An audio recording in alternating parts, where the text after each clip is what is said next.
امام علیہ السلام کی خدمت میں ایک شخص حاضر ہوا جو کہ اپنے علاقے کا سب سے امیر شخص تھا، اور عرض کرنے لگا، یا علی، میں بیمار رہتا ہوں، اللہ نے مجھے بہت دولت دی، اچھا کھاتا ہوں، اچھا پیتا ہوں، لیکن یہ بیماریاں مجھ سے جدا ہونے کا نام نہیں لیتی۔ بس یہ کہنا تھا تو امام علیہ السلام نے فرمایا، جب آدم اور اس کی بیوی حوا جنت میں تھے تو نہ کوئی درد تھا، نہ پسینہ، نہ تھکاوٹ، مگر جب آدم اور اس کی بیوی نے اللہ کی نافرمانی کی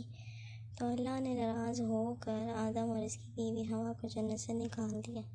اور فرمایا کہ ایک مخصوص وقت تک آدم اور آدم ذات امتحان دیں گے، اور جب وہ ثابت کر سکیں گے کہ وہ جس جگہ کے حقدار ہیں، جنت یا دوزخ کے، تو انہیں اس جگہ سے نوازا جائے گا۔ تب بی بی حوا سے کہا کہ تو درد سے بچے جنے گی تاکہ آنے والا انسان یہ سمجھ سکیں کہ یہ زندگی ایک امتحان ہے، اور ہر امتحان کے ہر موڑ پر ایک تکلیف سجی ہے۔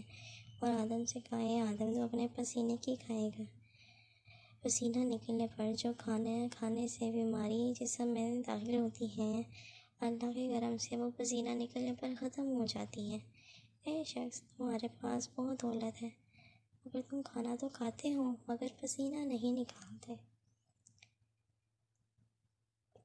جاؤ، جیسے تم کھانا کھاتے ہو ویسے ہی پسینہ نکالنے کی عادت بناؤ، پھر دیکھنا تمہاری بیماری تمہارے سے جدا ہو جائیں گی۔